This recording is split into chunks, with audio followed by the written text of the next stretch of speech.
134 के तहत जिस तरीके से परीक्षाएं होती हैं और जिसको लेकर यहां पर तमाम अभिभावक हैं डीसी कार्यालय के बाहर गुरुग्राम के, और आप देख सकते हैं भारी तादाद में जो पेरेंट्स हैं वो यहां पर प्रदर्शन कर रहे हैं और एक तरीके से उनका हल्ला बोल जारी है। उनसे जानने की कोशिश करेंगे कि आखिर क्या ये मुद्दा है। नवीन जी, मैं आपसे जानना चाहूंगी, आज तमाम पेरेंट्स यहाँ पर पहुंचे हैं, आखिर किस तरीके से और किस मुद्दे को लेकर ये प्रोटेस्ट कर रहे हैं? देखिए, हर एक स्कूल के अंदर इकोनॉमिकल वीकर सैंक्शन के नाम से 134 ए की कुछ सीटें होती हैं जिसमें गरीब बच्चों के, गरीब परिवारों के बच्चों का एडमिशन होता है और सबसे पहले उन बच्चों का टेस्ट लिया जाता है। जो बच्चे टेस्ट में पास होते हैं और हर एक स्कूल का एक नाम आता है भी इस बच्चे का एडमिशन इस स्कूल में होगा। लेकिन जैसे इन बच्चों ने टेस्ट पास किया वैसे तो घर में खुशी हो गई कि हमारे बच्चे का एडमिशन होने वाला है, लेकिन जब इन्होंने स्कूल में जाकर के बात की तो स्कूल वालों ने तमाम अलग अलग कारणों की वजह से मना कर दिया। कुछ स्कूलों ने तो ऐसे कह दिया कि हमारे पास लिस्ट नहीं आई है, कुछ स्कूलों ने ऐसे कह दिया कि हमारे यहाँ तो इतनी सीटें नहीं हैं, किसी ने ऐसे कह दिया कि हमारा स्कूल तो सिर्फ 5वीं तक के बच्चे लेता है। अलग अलग रीजंस की वजह से ये सब लोग परेशान हैं और इस बात की मैं पैरवी करता हूँ। इन्होंने मुझे बुलाया है, मैं इनको डीसी साहब से मिलवाने लेके जा रहा हूँ और ये बात बिल्कुल जायज़ है। गुरुग्राम के अंदर हर एक बच्चे का अधिकार है कि वो अच्छी शिक्षा प्राप्त कर सके और हमारी सरकार बेटी पढ़ाओ बेटी बचाओ के ऊपर भी काम करती है। और देखिए, इन्हीं बच्चों के अंदर बड़े बड़े नेता बनेंगे, बड़े बड़े अधिकारी बनेंगे, बड़े बड़े व्यापारी बनेंगे, बड़े बड़े समाज सेवी बनेंगे और वो जब ही बन पाएंगे जब ये बच्चे अच्छी शिक्षा ले पाएंगे।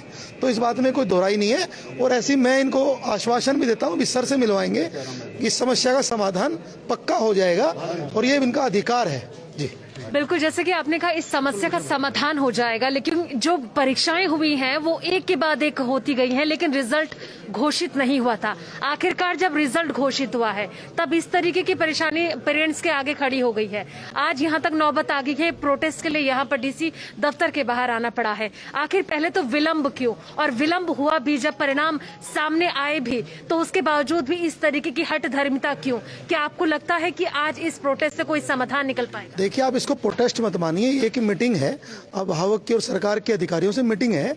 देखिए, कोई समस्या आती है तो उसका समाधान भी होता है। हम एक पॉजिटिव वे में बात करें। देखिए, कोई समस्या आई है, अभी लास्ट डेट निकली नहीं है, 24 दिसंबर की लास्ट डेट है। हमारे साथ ये कुलभूषण भाई भी अभी आए हैं, ये भी पढ़े लिखे वकील हैं, वरिष्ठ। हम सब मिलकर अधिकारियों से बात करेंगे, जरूर रास्ता बन जाएगा। अगर कोई भी स्कूल मनमानी कर रहा तो उसकी गलत बात नहीं चलेगी। इन बच्चों को एडमिशन मिलना चाहिए और ये बिल्कुल जायज बात है, इन बच्चों को एडमिशन दिलवाएंगे, क्यों नहीं मिलेगा। आप यहाँ पर आए हैं? हाँ बेटा, हम बेटा हमारे बच्चे का एडमिशन हो जाए बस, और क्या चाहे। भाई गरीब आदमी तो भर रहे हैं ये, तो उनको नंबर आके उनके ले ले स्कूल में आराम से। भाई कितने नंबर अभी तक आपके बच्चे के आए? कितने? 75% आए बेटा उसके। हाँ, क्या कह रहे हैं? वो कह रहे कि अभी तो डेट है 24 तारीख की, हम होके आए हैं अभी। हाँ, तो उन्होंने कह रहे अभी 24 तारीख को बताएंगे। भाई 24 तारीख की तो बेटा लास्ट डेट है। मैम, फर्स्ट टाइम जब एग्जाम की डेट मतलब रिजल्ट आया बच्चों का क्लियर किया, पता लग गया कि मेरी बेटी का भाई रिजल्ट क्लियर हो चुका है। अब स्कूल का नाम भी नॉमिनेट कर रखा है। स्कूल में मैं गया हूँ, मेरे को स्कूल में जाने के बाद में बताया, जो रिसेप्शन पे बैठा रहता है उन्होंने दिखाया भी है मेरे को, मेरी बेटी का नाम उनके सिस्टम पे शो कर रहा है। बोलते हैं कि हमारी तरफ से रिजेक्ट कर दिया है। क्यों, किस लिए किया है जी? बोलते हैं कि हम रखते ही नहीं है, कोई फायदा ही नहीं है हमें। सीधा सीधा ये बोला, हमें कोई फायदा ही नहीं है, हम रखते ही नहीं है, आप जाके डीओ ऑफिस जाओ। क्लियर मना कर रखा है। ऐसे ही हमारे सबसे बड़ी प्रॉब्लम है, मेन प्रॉब्लम यही है जी। एक तो एक सेकंड एक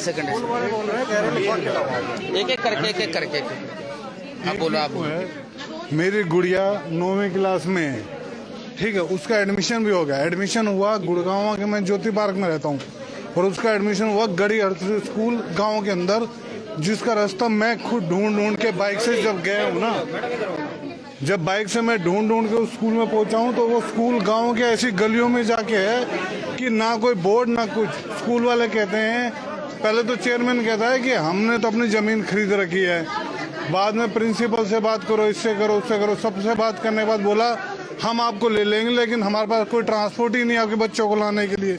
अब मैं अपनी 9वीं क्लास की लड़की को उस स्कूल में अकेला कैसे भेज दूं 15 किलोमीटर दूर? आप बताओ भाई, बेटी बचाओ बेटी पढ़ाओ, किस हिसाब से बेटी बचाओगे, कैसे पढ़ाओगे?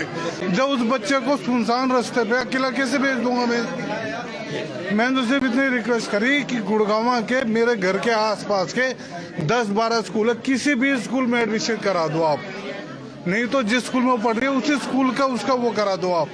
लेकिन मैं इसको वहाँ भेजूंगा, वो स्कूल वाला कहता है कि हम बस आपके घर भेज देते हैं, पूरे बस का किराया दे दो आप हमें। अब बस का किराया देने के अगर मेरे पैसे होते तो मैं यहाँ होता क्या?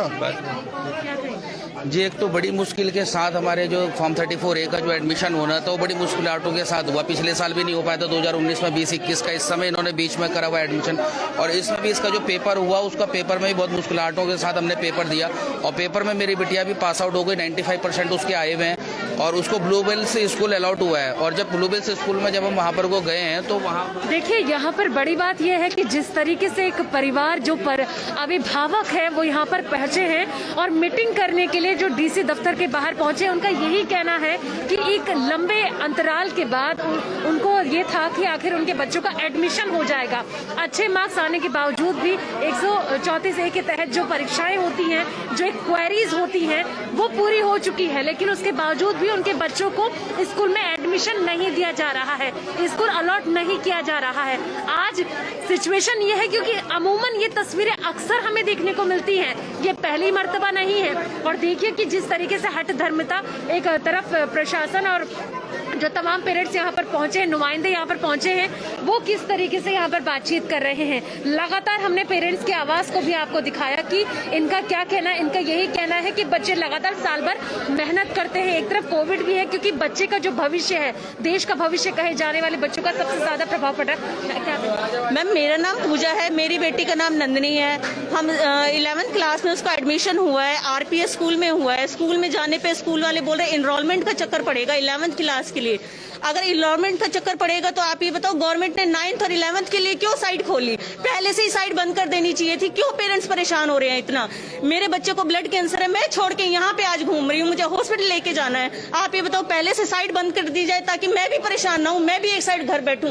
मैं इसलिए भाग रही हूँ ताकि जो मेरी बेटी की एजुकेशन पे पैसा लगे वो मैं अपने बीमार बच्चे पे यहाँ पे लगा सकूं। कम से कम कुछ तो गवर्नमेंट हमारा सोचे, कुछ तो हमें रास्ता दिखाए, या तो हमें पहले से गवर्नमेंट मना कर दे, 9th और 11th की साइट बंद कर दी जाए। क्या हम बेवकूफ है? स्कूल प्रबंधन आपको क्या कह रहा है? आपने कई बार बातचीत करने की कोशिश? बिल्कुल, मैं स्कूल में फ्राइडे को स्कूल में गई हूँ, यहाँ कोर्ट में भी आई हूँ। स्कूल वालों ने मुझे कहा है कि 11th क्लास के रोल नंबर का चक्कर पड़ेगा तो हम नहीं कर सकते। ये बताओ, गवर्नमेंट अंधी है क्या? पहले क्यों नहीं बैठी गवर्नमेंट यहाँ पे हमें बताने के लिए कि 11th और 9th नहीं ले सकते हम, कि दिसंबर में रिजल्ट आना है तो कम से कम हमें पहले बता दिया जाए, साइट बंद कर दी जाए ताकि हम आगे ना कर सके। क्यों हम परेशान हो रहे हैं यहाँ पे?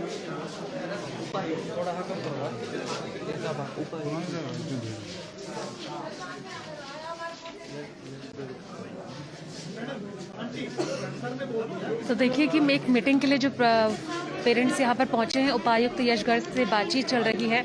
अब ऐसे में सोचने वाली बात है कि जो एक तरीके से तमाम अभिभावकों की बात है, जो सवाल है कि आखिर उनके बच्चों को अलॉट किया जाना चाहिए स्कूल, उन्हें सुविधाएं दी जानी चाहिए।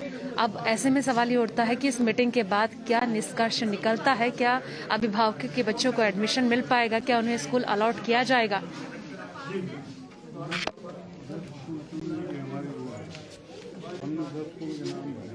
वो फॉर्म भी इन्हीं के बंद होने बैच के बाद हमारे पूछा आप कौन सा स्कूल में एडमिशन कराना चाहते हो?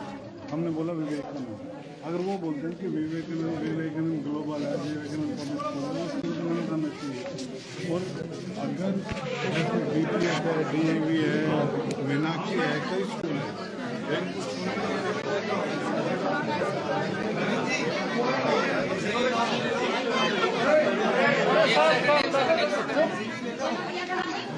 क्या कह रहे हैं? सभी लोग एक बात सुन लो, अगर हमारे साथ कोई अनदेखी हुई हमारे विचारों के साथ, ठीक है, तो दोबारा फिर आ जाएंगे। इंकलाब है ना हमारे पास, लोकतंत्र है, प्रजातंत्र है। हमें पूरा विश्वास है कि माननीय उपायुक्त महोदय हमारी बात को सुनेंगे और हमारी जो पीड़ा है उस पर मरहम लगाएंगे। अगर हमें कहीं पर किंतु परंतु लगा तो सभी लोग पुनः ध्यान रखें, हम लोग कहीं बाहर से नहीं आने वाले, यहीं पर रहने वाले। पुनः सभी लोग एकजुट होकर अपनी आवाज को बुलंद करेंगे, पूरी ताकत के साथ करेंगे। ठीक है भाई, और विश्वास हो जाएगा, नहीं हुआ तो फिर अपने पास आइए। ठीक है, इस हिसाब से बात हो गई है, किसी चीज की जरूरत नहीं पड़ेगी। सर से भी बात हुई है, एडमिशन हो जाएंगे जी। देखिए कोई प्रॉब्लम हुई तो सोल्यूशन भी होगा। अभी सर ने कहा है कि हमने सबसे मिला है, सर ने ये कहा कि हम स्कूल वालों को बुला लेते हैं और कारण क्या है, क्यों एडमिशन नहीं ले रहे हैं, उनको बात करेंगे उनके साथ। और जो न्यायालय का फैसला होगा, सरकार ने टेस्ट लिया है, एडमिशन मिलेंगे, एडमिशन पक्के मिलेंगे। अब 1 या 2 दिन में पता कर लेंगे। आप लोग एक है ना व्हाट्सएप ग्रुप बना लो अपना, व्हाट्सएप ग्रुप बना लो, मैं इस बात का जवाब दे दूंगा, मेरी रिस्पॉन्सिबिलिटी आपसे। ऐसा सर टाइम तो देना पड़ता है, कोई भी। देखा आपने किस तरीके से मीटिंग को लेकर जो तमाम अभिभावक यहाँ पर पहुंचे थे, उपायुक्त से बात की गई और ये एश्योरिटी भी दी गई है कि कुछ दिन में समाधान निकला जाएगा और जो तमाम स्कूल प्रबंधन है उनसे भी बातचीत करने की कोशिश की जाएगी। लेकिन अब देखने वाली बात यह है कि अब क्या निष्कर्ष निकलता है, क्या जो अभिभावक हैं उनके बच्चों को कोई स्कूल अलॉट किया जाता है, उनका एडमिशन होता है, तो ये तो आने वाला वक्त ही बताएगा।